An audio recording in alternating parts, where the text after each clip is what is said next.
Por favor, abra a palavra de Deus, o Evangelho de Lucas. Evangelho de Lucas, enquanto nós caminhamos nesse Evangelho magnífico que conta a história do nosso Senhor Jesus Cristo.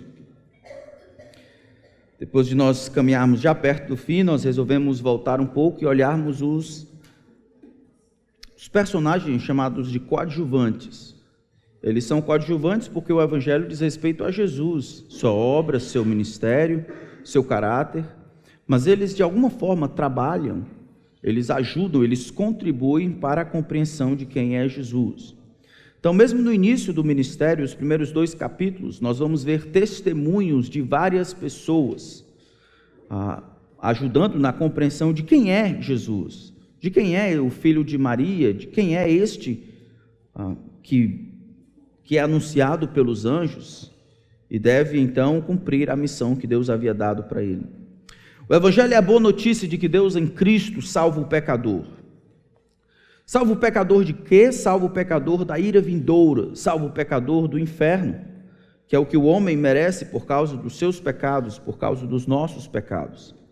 A história de Jesus, então, aparece em 4 diferentes evangelhos e todos eles são claros em apontar, dirigindo nossa atenção para quem é Jesus.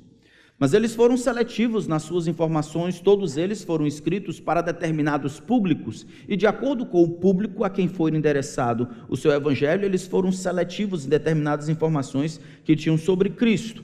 Por exemplo, o evangelho de Lucas foi escrito por Lucas, o médico amado, ali que estava com Jesus, em 2 Timóteo capítulo 4, pelo menos é dito, e ele escreve para um homem chamado Teófilo. Esse homem era um cidadão romano, alguém da elite romana, e ele quer que Timóteo saiba que nunca houve uma acusação formal do Império Romano para o cristianismo. É por isso que ele coloca, ou melhor, ele narra Pilatos dizendo: eu não acho nesse homem crime algum, eu não acho nesse homem crime algum. Era importante para Teófilo, um romano da elite, saber que nunca houve uma acusação formal de Roma, do Império Romano para o cristianismo.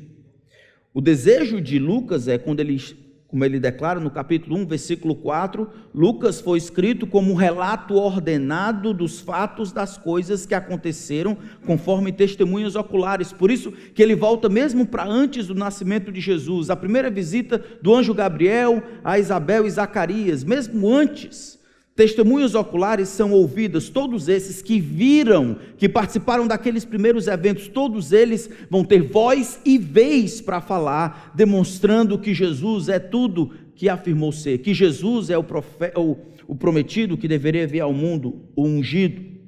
Então, a partir desse momento, Jesus já nasceu, nós já vimos, a partir desse momento, os seus pais fiéis vão fazer o que a lei de Moisés requeria, apresentar Jesus para que ele seja circuncidado e assim se fazer a oferta que a lei de Moisés requeria.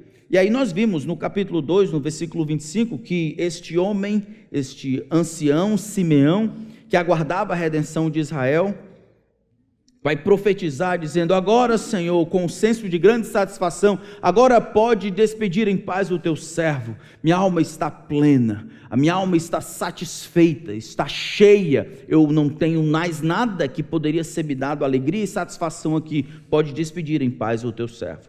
Nesse exato momento, enquanto Simeão, que havia sido revelado a ele pelo Espírito, que ele haveria de ver a salvação, a redenção, o Cristo de Deus, nesse exato momento uma outra personagem aparece.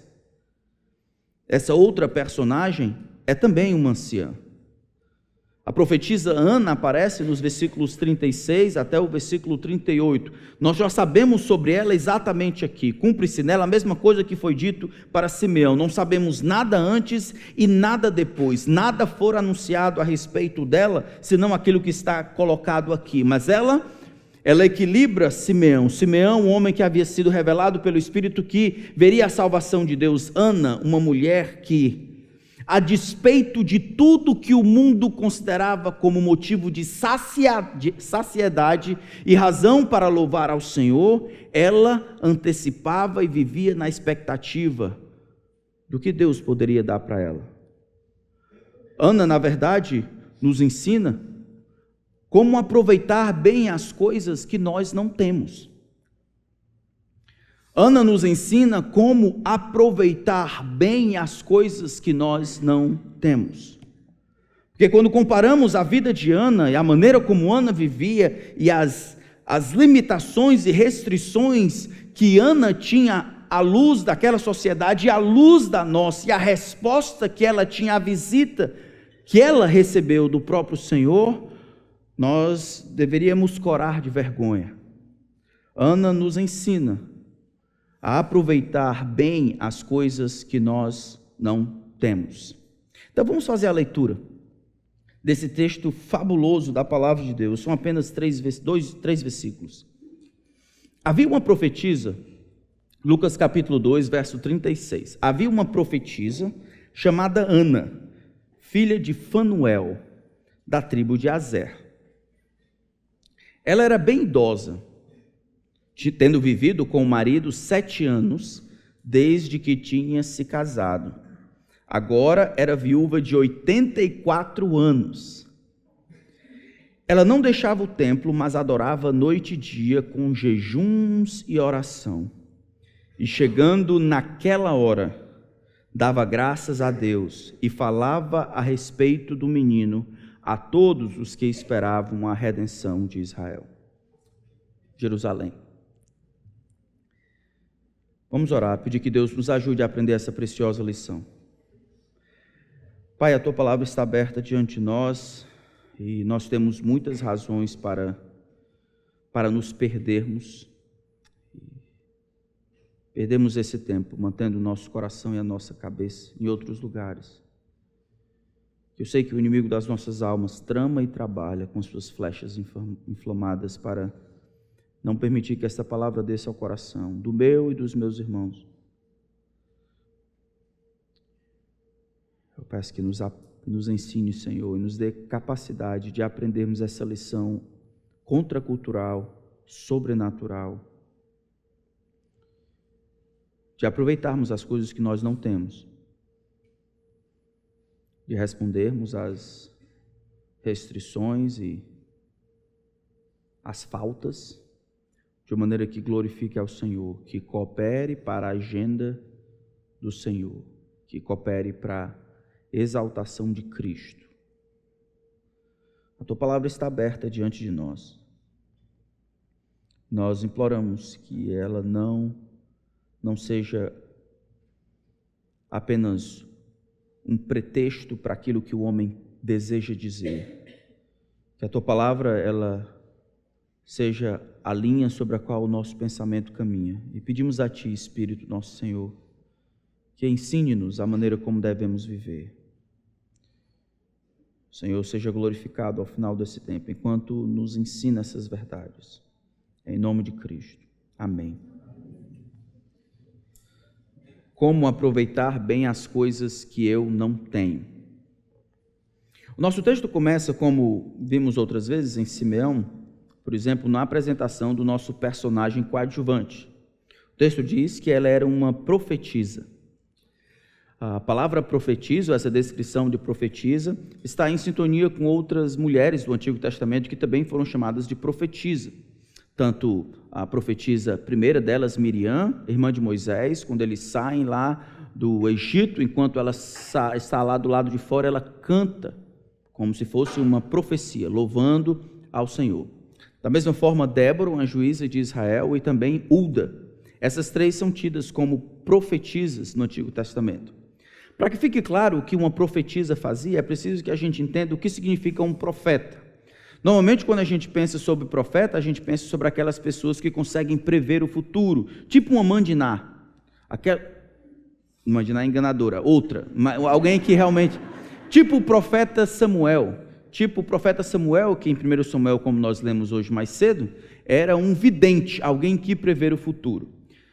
O futuro, ele não está lá para ser previsto, o futuro precisa ser revelado. E a única pessoa que sabe sobre o futuro é aquele que já está lá, o grande Deus. Ele não somente declara como as coisas irão acontecer, as coisas acontecem como ele declarou, porque ele faz com que elas aconteçam. Ele cria o futuro da nossa perspectiva. Então, ser profeta e resumir a função de profeta a alguém que tenta adivinhar o futuro é ignorar o relato da própria Escritura. Sim, algumas vezes os profetas eles funcionavam como videntes, recebendo revelação da parte de Deus para dizer as coisas que deveriam acontecer no futuro e encaminhando o povo de Deus para que as coisas acontecessem de uma determinada maneira, como aconteceu nas pistas que ele deu, nos sinais que ele deu para Saul, que ele realmente era aquele escolhido por Deus para que ele fosse rei de Israel. Mas não é só isso. Na verdade, de uma maneira bem mais abrangente, não é isso. Vocês lembram muito bem quando o Senhor Deus escolhe Moisés para que ele libertasse o povo do Egito? Moisés tem uma dificuldade, com a língua, conforme ele. Acho que ele estava com justificativo, mas ele diz isso. E aí, depois de finalmente Deus dizer que ele vai de qualquer jeito, querendo ou não, Deus dá para ele Arão, seu irmão. Olha, não é Arão, seu irmão? Eu sei que ele está vindo, vai se alegrar com a sua presença, ele vai falar em seu nome. E aí, em Êxodo capítulo 4, Deus diz assim: ele lhe servirá de boca, ele falará em seu lugar, ele lhe será como um profeta, e você lhe será como se fosse Deus. Um profeta, essa é a designação, a definição mais simples do que significa ser ou funcionar como um profeta, e é Deus que faz. Arão funcionaria como profeta de Moisés, porque Moisés, não falaria ao povo diretamente, mas usaria alguém como sua boca para dar as informações para o povo. Então, nesse sentido, Moisés funcionaria como Deus, a fonte da revelação e informação, e Arão seria como se fosse a sua boca, seria como se fosse o profeta. Então, ser um profeta, no sentido mais básico, é alguém que fala em nome de Deus, ou transfere a informação de Deus, ou repassa a informação de Deus aos seus contemporâneos. Nesse sentido, profecia nada mais é do que aquele discurso com autoridade divina dado pelo próprio Deus para um povo. É claro que esse sentido de profeta, ela vai ter uma designação muito mais técnica no futuro, profetas como veículos de nova revelação.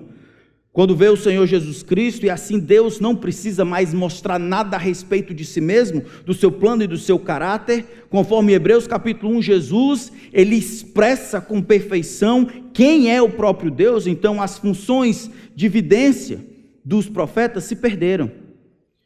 Num sentido, nós podemos falar, todo aquele que abre a Escritura e informa as pessoas, aos seus contemporâneos, qual é o plano de Deus, carregando a autoridade do próprio Deus, pode funcionar de alguma forma, nesse sentido, como se fosse um profeta. Não aquele que carrega ou traz nova revelação, mas aquele que explica a vontade de Deus, ou funciona como a boca de Deus, não acrescentando nenhuma informação, mas simplesmente dando o que está aqui.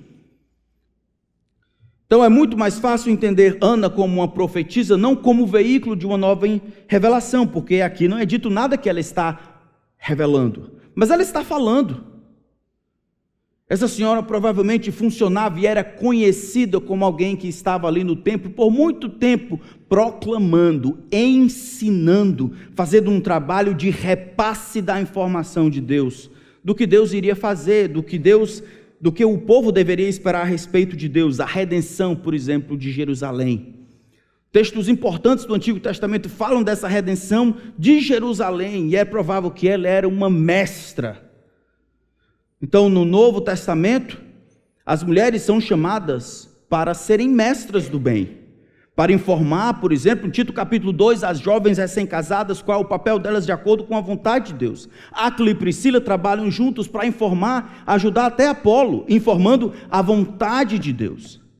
Mas o papel, olhando no relato bíblico, o papel era um papel de cooperar, era um papel de sustentar, era um papel de trabalhar junto, não de liderar.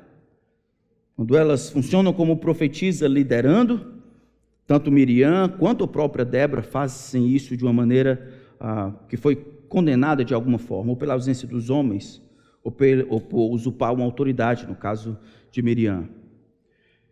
Então Ana é chamada como uma profetisa, é reconhecida como uma profetisa, uma professora, alguém que conhecia a verdade de Deus, conhecia a palavra de Deus e explicava e falava sobre a verdade de Deus aos seus contemporâneos. Era alguém que era versada, talvez, no Antigo Testamento, alguém que conhecia as promessas, sabia o que deveria ser esperado e era conhecida como alguém que tinha a verdade de Deus para dar. Que tipo de mulher nós temos aqui?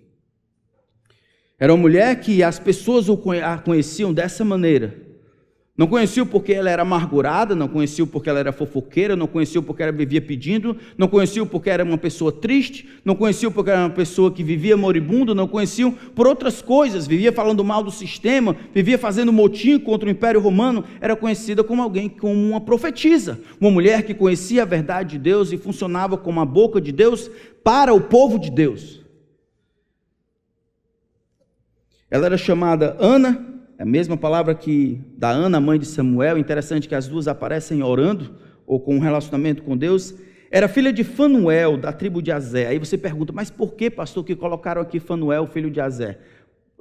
Por que é? Qual a importância disso?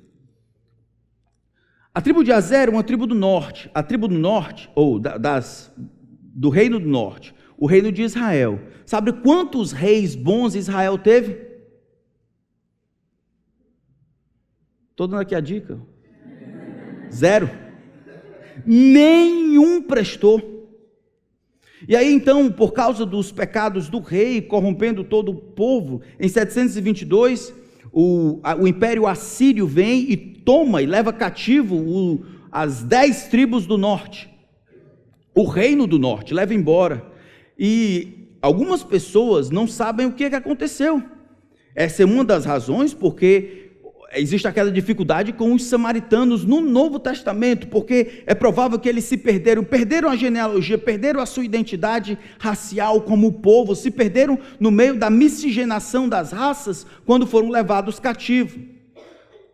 Como é que esse Israel vai ser representado no futuro, por exemplo, os 144 mil no Apocalipse, lá durante o milênio? O texto coloca que esta mulher sabia de onde era. Ela era de Aser, uma tribo do norte, uma tribo que havia sido levado cativo, mas agora está ela aqui, funcionando como uma representante do remanescente de Israel. A ideia de remanescente, irmãos, é muito importante. Porque quando nós vemos Jesus iniciando o seu ministério, Jesus fala para um povo, já havia sido profetizado em João capítulo 1, veio para o que era seus, mas os seus não receberam. Nós vimos na profecia de Simeão, dizendo, olha, este menino, ele está destinado tanto para a ruína e elevação de muitos, e para ser alvo de contradição. Capítulo 2, versículo 34, Jesus seria essa pedra que as pessoas ou iriam topar e ir para frente, ou elas seriam esmagados por ela. Jesus seria esse divisor, ou os homens odiariam Jesus, ou amariam Jesus, nenhum meio termo. Então, quando Jesus inicia o seu ministério, muitas pessoas vão estar ávidos por ouvir o Mestre, o Senhor, e reconhecer nele como Messias que deveria vir ao mundo, mas muitos outros vão odiar Jesus ao ponto de crucificá-lo. Como é que a gente entende isso? A gente entende que nem todos de Israel são de fato israelitas, que alguns, eles viviam na antecipação, alguns eles aguardavam. Entre eles estavam pastores, estava Maria, estava José, estava Simeão, estava Zacarias, estava Isabel, estava Ana. Pessoas que viviam naquela comunidade, debaixo da ocupação, vivendo uma vida difícil, olhando com os olhos da fé para aquele que havia prometido que um dia viria o Messias, e esse Messias traria redenção. Essa redenção seria não somente individual, mas seria nacional, e por meio deste Messias, as nações seriam abençoadas. Então está aqui uma representante do reino do norte, Fanuel, filho de Aser. É por isso que está sendo colocada aqui. Ela tinha todas as coisas, talvez, contra ela, mas ela está lá, uma remanescente. E o texto continua, diz que ela era idosa. Ela era uma mulher bem velha. Vai dizer por que ela era velha. Não somente velha, mas agregar uma outra coisa com ela. Tendo vivido com o marido 7 anos, desde que se tinha casado, agora era viúva de 84 anos. Esse texto ele é meio tricky, ele é meio esquisito. Ele pode ser entendido de duas formas. O texto pode dizer, ele diz claramente que ela era viúva e que ela era idosa. Havia vivido 7 anos e depois havia se tornado viúva. Então pode ser que ela havia se casado com 14 anos, como era o normal naquela época. Havia vivido com seu marido até os 21, 7 anos. E aí já havia 63 anos, ou seja, ela tinha 84 anos total. E desses 84 anos, ela passou 21 anos casada e 63 em... Isso, 21 anos... Não, ela teve 21 anos. Isso, depois dos 21, ela estava para frente, 63 anos, viúva, até que ela finalmente envelhece. 84 anos, como diz aqui, total. Mas o texto também pode sugerir que ela estava experimentando viuvez por 84 anos. Isto é, ela viveu casada até os 21, e aí, exatamente, depois dos 21, ela viveu 84 anos, ou seja, a idade dela é 105 anos. E aí você pode perguntar, mas qual a diferença entre ser 84 e 105? No caso de Ana, muito.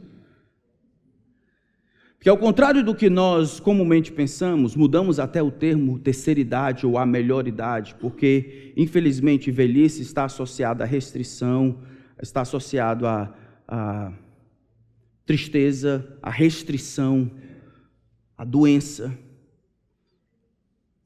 às coisas que são ruins. Ela vai fazer uso do que não tem, juventude, para o próprio benefício dela.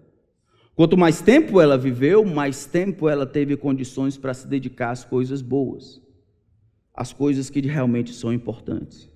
Ou com 84, então, ou quanto 105, o texto é claro, ela era realmente alguém idosa e alguém que era viúva. Qual a importância disso? Quando o texto diz mais na frente que ela não deixava o templo e ficava lá, ela morava talvez no templo. Existiam alguns quartos ali fora, que talvez as pessoas mais pobres, ou algumas pessoas que trabalhavam no templo, ou os sacerdotes que vinham e tinham que trabalhar 2 semanas, moravam lá. Pode ser que ela não deixava o templo porque vivia de esmolas. Mas o fato é que, quando diz que ela era viúva e era velha desse jeito, é que ela não tinha família. Não tinha ninguém por ela, ninguém para sustentá-la, ninguém para levar para casa, ninguém para cuidar dela, ninguém para prover para ela. Era uma mulher completamente dependente e vulnerável.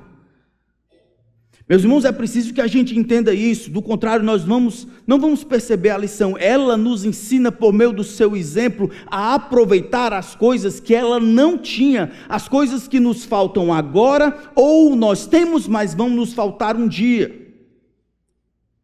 Coisas que o mundo considera como as razões mais básicas de gratidão, de serviço, de ânimo, de alegria, de felicidade, de sucesso, de motivação para orar, para amar, para servir. Essas coisas Ana não tinha, e ela não tinha por um longo período de tempo. Isso não funcionou como meio de impedir o seu serviço, o seu amor, o seu crescimento, a sua busca por Deus, a sua proclamação das coisas a respeito de Jesus. Ela aproveitou as coisas que não tinha.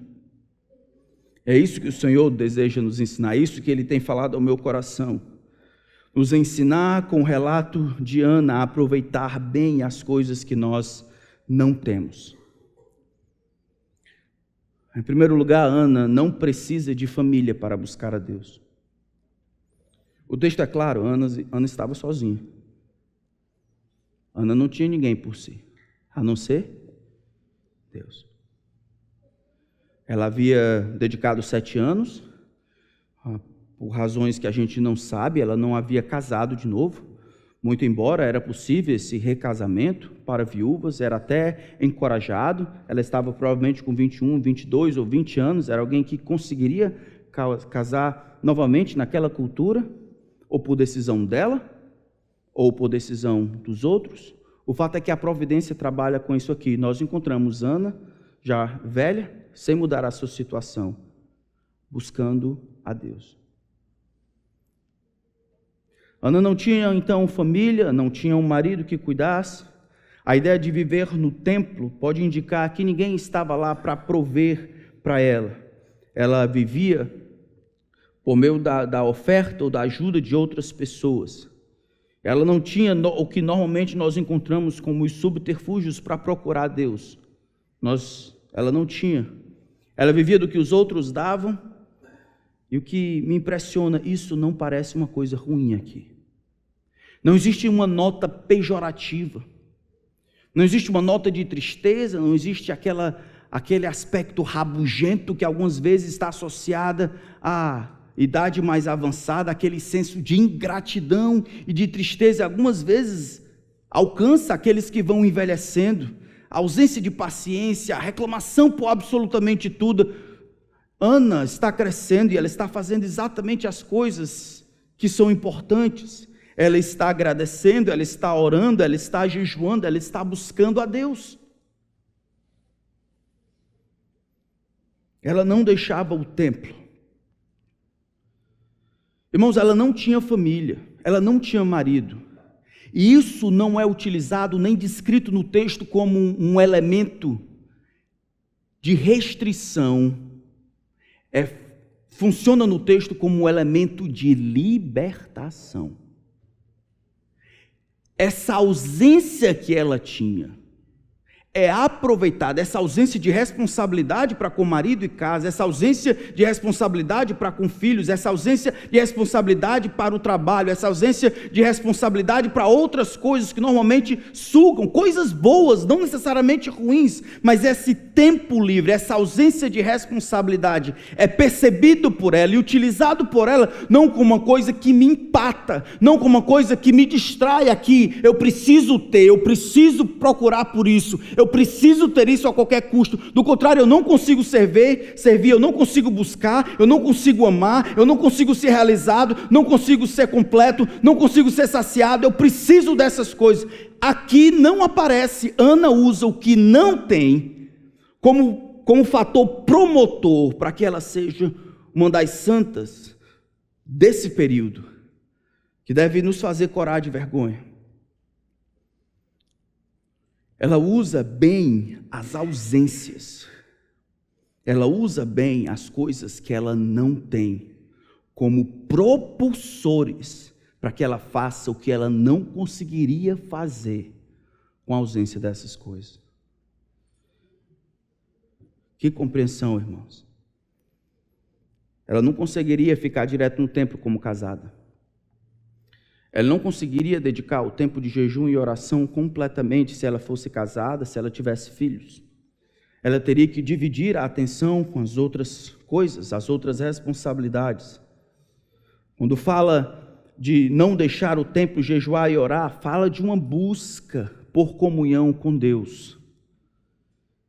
De estar no templo constantemente, fala da busca. De jejuar e orar, fala do serviço. Das disciplinas espirituais que normalmente são usadas para nos fazer bem. Não é que era apenas uma busca por adorar o Senhor no templo. Esses jejuns e oração estava lá constantemente. Agora você pode perguntar, Ana orava pelo quê?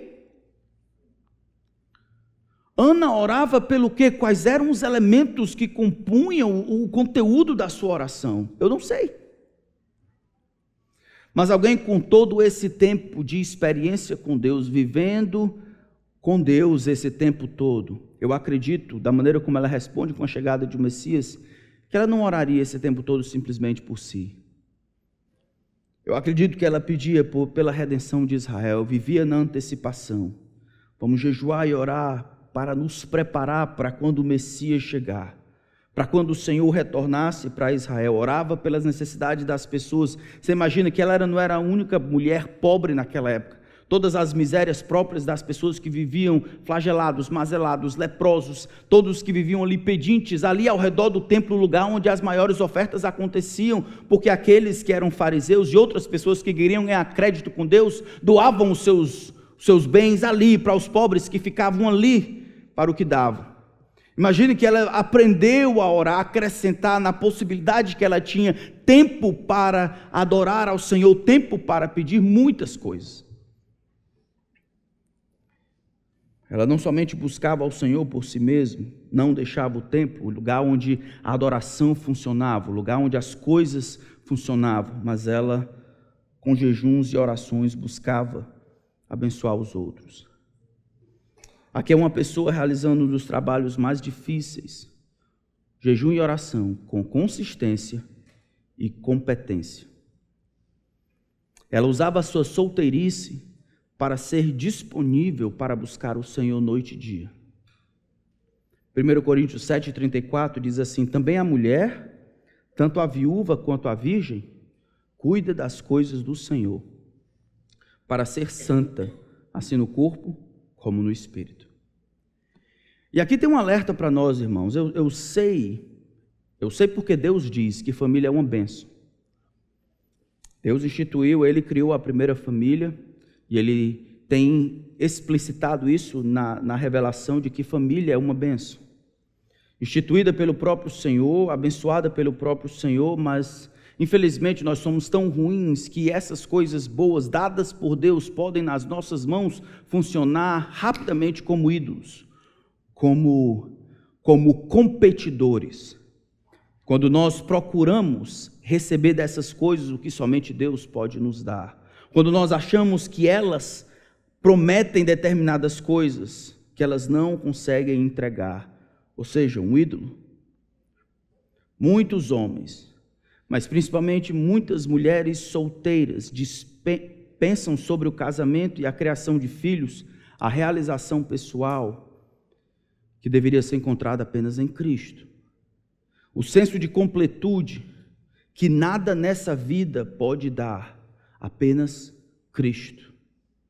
Eu não estou dizendo isso para desmerecer o status familiar ou o status da maternidade. Estou dizendo que Jesus é tão poderoso, tão grande, tão pleno, que na ausência dessas coisas, por causa da providência do grande Deus, Jesus, Ele completará o nosso coração, de maneira a não nos bloquear de sermos tudo o que poderíamos ser, mas de utilizarmos essas ausências como catalisadores para sermos tudo o que Deus planeja para nós.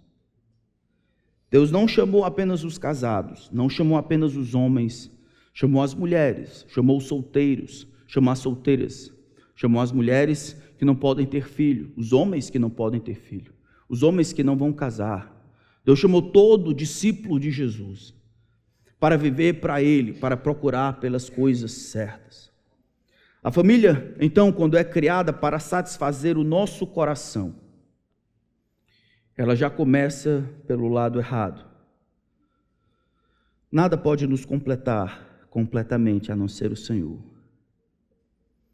E quando nós somos infelizes, e incompletos, e rabugentos, e insatisfeitos, e desestimulados, e não servimos, não amamos, não buscamos, não lutamos pelas coisas de Deus, mas nos tornamos ali, frustrados, isso demonstra a nossa ausência de satisfação em Cristo.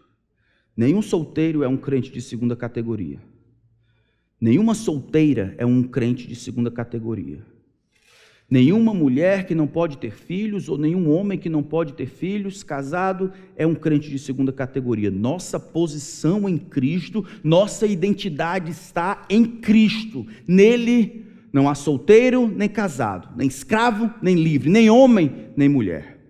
As funções podem ser diferentes, as possibilidades podem ser diferentes. Em questão de possibilidade, Ana está na dianteira. Ana utilizou o que não tinha como veículo promotor para realizar o plano de Deus. E aí eu tenho um alerta para os nossos irmãos aqui da igreja, tá bom? Se você está em casa e vai ouvir isso depois, esse carão não é para você. Algumas vezes, irmãos, por falta de sabedoria, muitas pessoas acabam se perdendo ou se percebendo como se não fossem completas.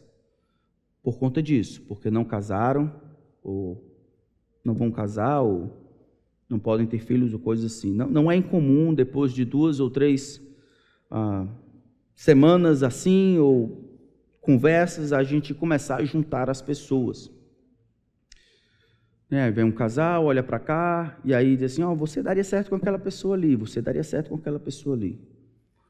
Se isso não for feito com sabedoria, ignorando os desejos, os sonhos, os planos daquela pessoa e aquilo que está no coração, se isso não for feito com sabedoria, isso pode acabar colocando esse status de casado, não somente como desejável, mas impulsionando isso para que se transforme em um ídolo, como se a pessoa ou tivesse alguma coisa esquisita porque não conseguiu casar, ou só fosse feliz caso casasse. Isso não pode acontecer. Casamento é coisa séria, mas solteirice também é. Se você tem orado pelos solteiros, continue. Mas não peça para que eu, fulano de tal, que ela encontre alguém, a bichinha. A gente não ora assim. Ou fulano de tal, né, ele tem que encontrar uma mulher, como é que vai ser? Não é bichinha. Casamento é coisa muito boa, foi Deus que diz. Mas existem coisas que os solteiros podem fazer que alguém casado não pode. Isso diante do Senhor, para a glória do Senhor. Então, muito cuidado, meus irmãos, para nós não promovermos ídolos nos nossos jovens. Se você precisar um pouco mais além, se você começar a olhar 2 jovens e achar que você tem sabedoria suficiente para juntá-los, eu vou dizer que você não tem logo. Então, se você achar que é interessante, está vendo alguma coisa, talvez você fala comigo. Não quero que você fique juntando, eu já faço isso.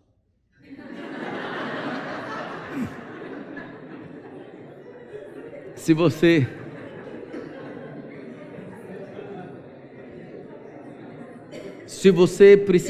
acha que eu preciso de ajuda, tudo bem, fale comigo. Não tem nenhum problema. Mas a gente precisa ser sábio nesse sentido, para que a gente não quebre os relacionamentos, não acrescente ídolos ao coração das meninas e dos rapazes, para que a gente não quebre determinadas amizades. Não gosto de burburinho, não é para isso. Quero que a gente veja casamento e solteirice da perspectiva certa, como a palavra de Deus diz, como a palavra do Senhor diz. Então não forme os casais, se você não estiver disposto a acompanhá-los.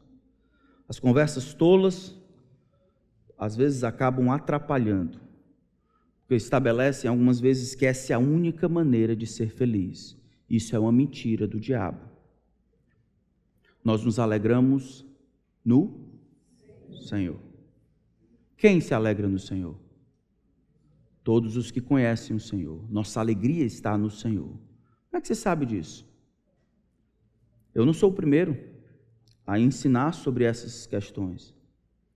Mas aqui nós vemos Ana, uma mulher solteira e feliz.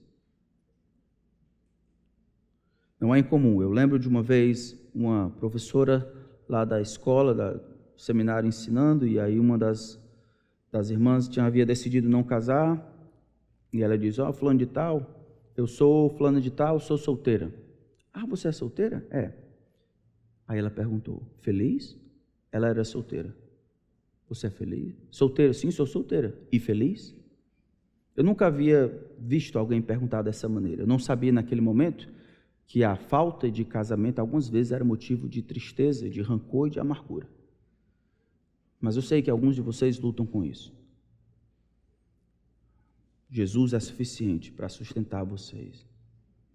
Se a providência de Deus fizer como fez com Ana, que viveu muito mais tempo solteira, viúva, pobre, do que com dinheiro, com família, então você chore pela vida que você acha que deveria ter. Chore pela vida que você queria ter. Depois você se refaça. Agradeça a Deus pela vida que Deus lhe deu. E siga Jesus. Eu acho que Ana tinha muitas tentações.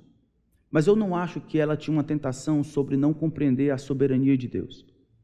A soberania de Deus é aquela doutrina que ensina que o grande Deus, como nós cantamos, ele está sozinho, soberano, acima de tudo que existe de lá, ele orquestra conforme quer, nada foge ao seu plano, nada cai, senão que ele diga sim, nada se eleva, ele é a causa última e responsável de tudo que existe. Ele pode fazer o que quiser.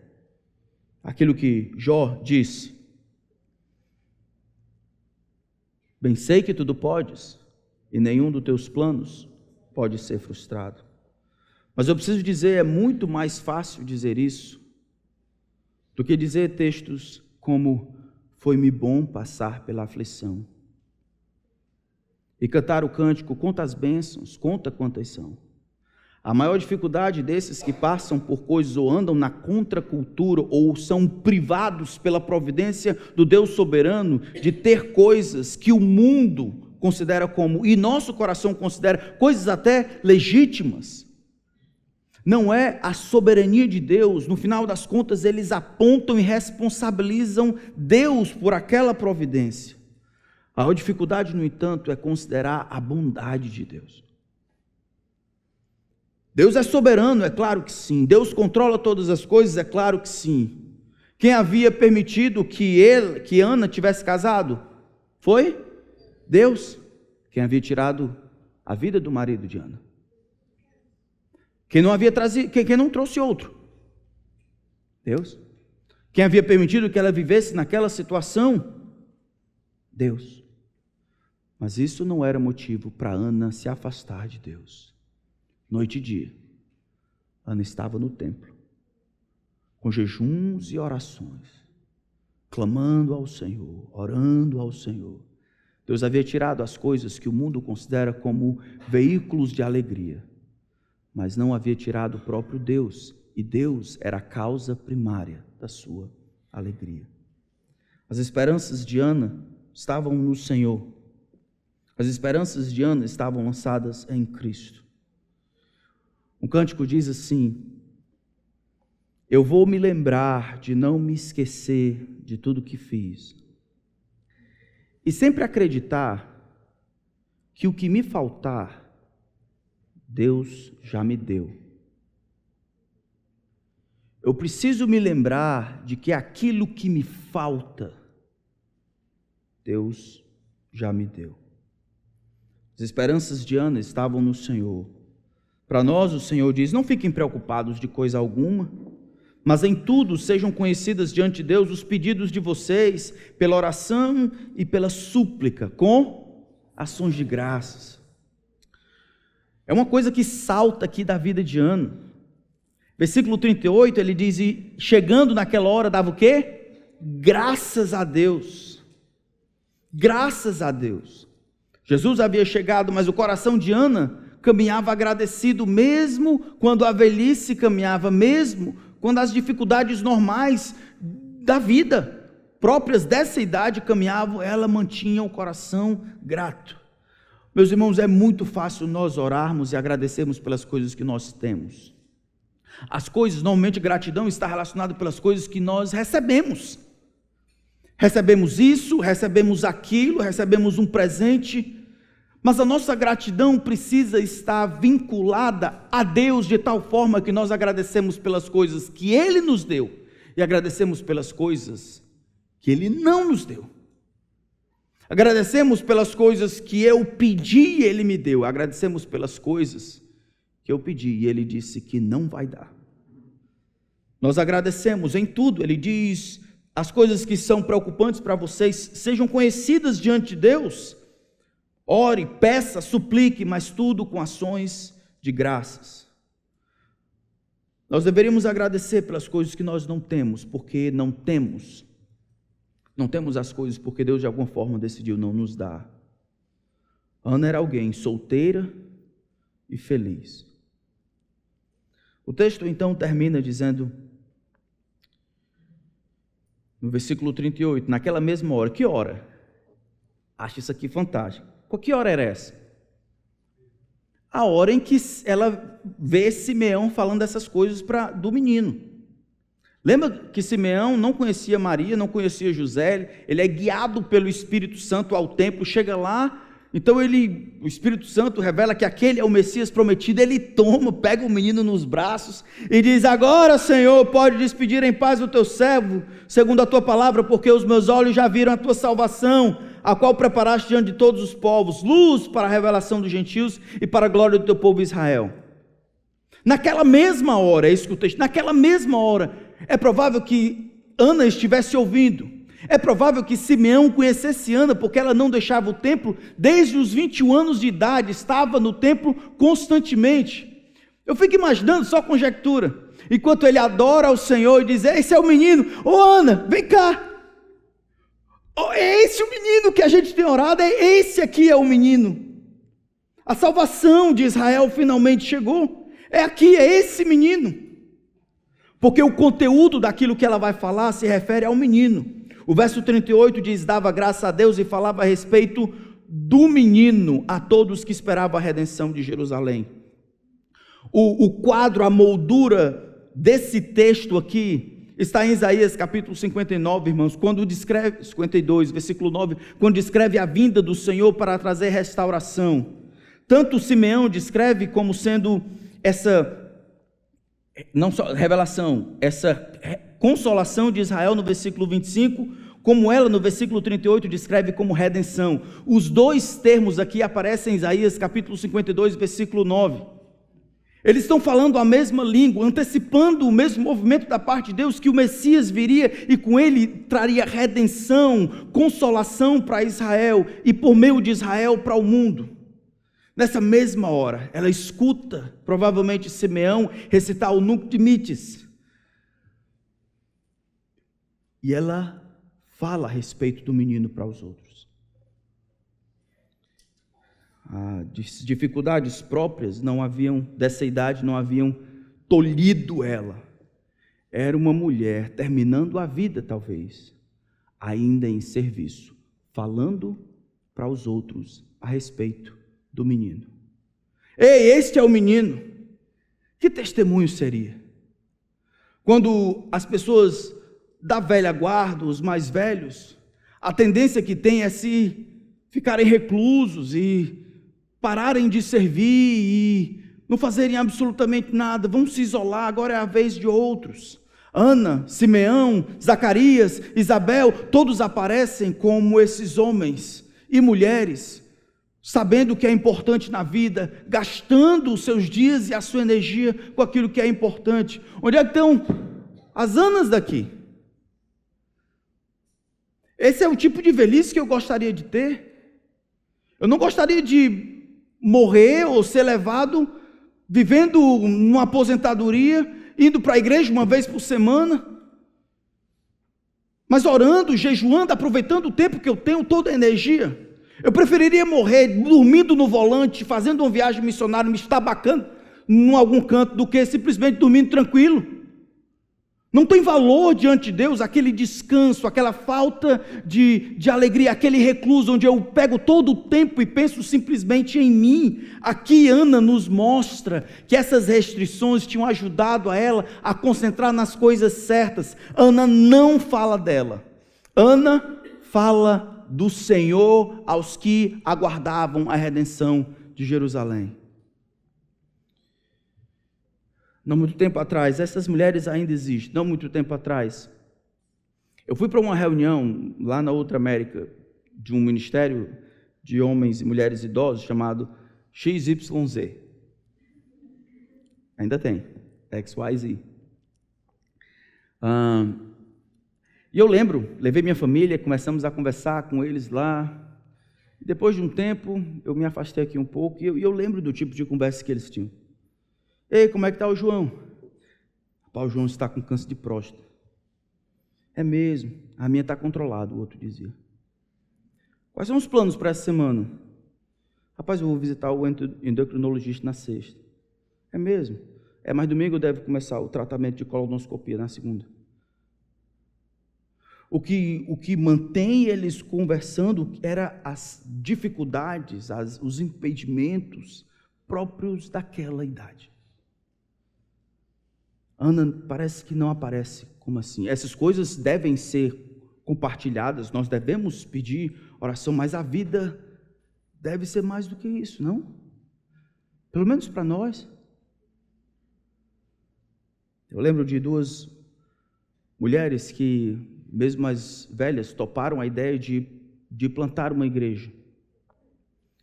E no trabalho de plantação de igreja que elas faziam evangelismo. Hoje uma está perto de 80 e a outra está perto de 70. O que elas fizeram? Começaram o mestrado em aconselhamento bíblico. Porque a igreja precisava de conselheiros e elas não sabiam como. Essa é uma maneira boa de aproveitar o que tem. Ana é alguém que utiliza as coisas que não tem de uma maneira benéfica. Essa aqui é a última desse rodízio de testemunhas. Todas refletem o significado e a identidade, a importância de Jesus. Você está aqui e não conhece Jesus, as pessoas que estiveram lá atestaram que Jesus é o Filho de Deus. Que o que ele veio fazer foi trazer redenção dos pecados que eu e você carregamos. Mas de fazer mais do que isso, não somente realizar uma expiação, isso é, uma substituição penal por causa dos nossos pecados, mas por meio dele ele trará a restauração das coisas no futuro, em Israel, e por meio de Israel no mundo. Jesus veio para trazer essa diferença. Hoje paira sobre você dois lados, falando ou em silêncio, ou você está do lado daqueles que seguem Jesus e assim, com a cruz sobre os ombros, vocês vão para onde eles vão, ou você está do lado daqueles que se opõem ao rei e você vai perecer eternamente. Dobre-se ao Senhor como Simeão, dobre-se ao Senhor como Maria, como Zacarias, como Isabel, como eu. Busque a Jesus por misericórdia. E aqueles de nós que já conhecemos a Cristo,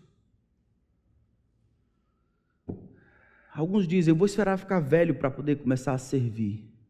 Onde é que você tirou isso? Aqueles que já estão velhos começam a dizer, eu não sirvo porque eu estou velho. Ah, se eu fosse novo. Onde é que você tirou isso? A gente deve morrer e a morte vai chegar para todos nós, se o Senhor não retornar. Aproveite bem as coisas que você não tem, para a glória de Deus. Amém? Senhor, todos nós temos coisas que gostaríamos de ter, mas eu peço que o Senhor nos ajude a confiar em Ti, na Tua mão, e respondermos às ausências e faltas de uma maneira que agrade ao Senhor. Ensina-nos, Senhor, a só esperarmos aquilo que o Senhor nos deu. Não permitimos que as coisas que o Senhor tem nos dado sejam competidores com a alegria que podemos encontrar apenas em Ti. Eu peço que nos ajude, a mim e aos meus irmãos, a envelhecermos bem, não nos tornarmos amargurados, preguiçosos, letárgicos quanto à vida. Começarmos a nos concentrar nas coisas dessa vida, as coisas mundanas, ignorarmos os jejuns e as orações, e a gratidão e a adoração, noite e dia ao Senhor. Ensina-nos, Senhor, a frutificarmos ainda quando velhos, até aquele dia em que o nosso corpo será redimido e restaurado, e serviremos na Tua presença, sem nenhum impedimento. Em nome de Cristo. Amém.